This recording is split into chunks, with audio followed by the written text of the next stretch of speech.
Greetings. My name is Beena, and my husband is Selvaraj. We hail from Trivandrum, Kanjani.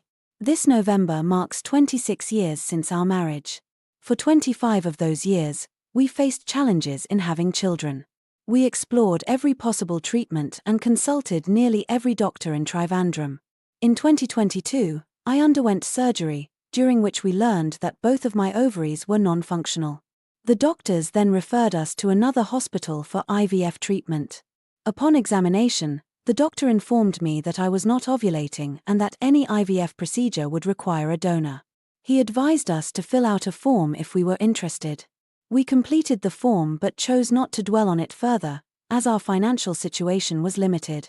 At that time, my uncle's daughter visited Krupasanam and received blessings. She gifted us blessed salt and honey along with a book. From that moment, we began drinking a glass of water mixed with the blessed salt daily after our evening prayers and the Apostles' Creed, and we also incorporated the honey into our routine. We committed to our morning and evening prayers without fail. About halfway through that year, I participated in an online covenant.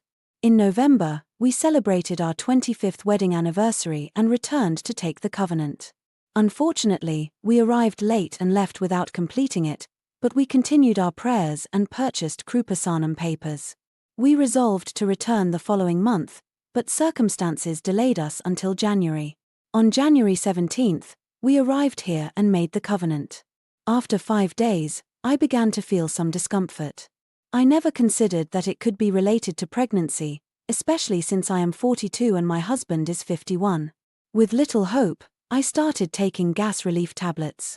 Our aunt suggested we take a pregnancy test after I shared my symptoms, but I felt embarrassed about the idea.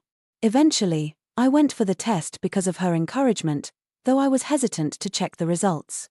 We went shopping and returned to find out the results were positive.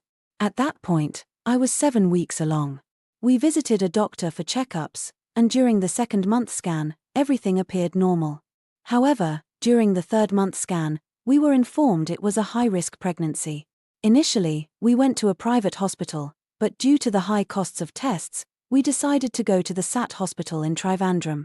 There, they warned us that my age could lead to potential issues with the baby, including concerns about brain development. They recommended several tests, but I firmly believed that this child was a gift from God and that nothing would happen to them, so we opted out of the tests. During the 5th month scan, we were informed of various issues, including heart valve concerns. My husband took the covenant and showed the results to Father Joseph, and Father gifted us a pendant of Mother Mary, and I have worn the covenant pendant since we made the covenant. I have been applying the covenant oil to my stomach since before I became pregnant and have been praying daily, continuing this practice until delivery. On the 8th month, due to my blood pressure concerns, they performed a C-section to deliver the baby, just 4 days shy of completing 8 months. We felt incredibly blessed by God as our child was perfectly healthy. We spent 14 days in the hospital, which was necessary for my recovery, not the baby's. God gifted us with a healthy child, which is the greatest blessing of our lives. Our child's name is Anugraha B. Raj. At a time when we had little hope, God showered us with this miracle.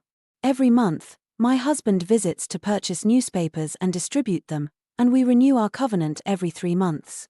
We also contribute to the nearest old age home by covering the cost of a meal. We are immensely grateful to the Lord and Mother Mary for all the blessings we have received.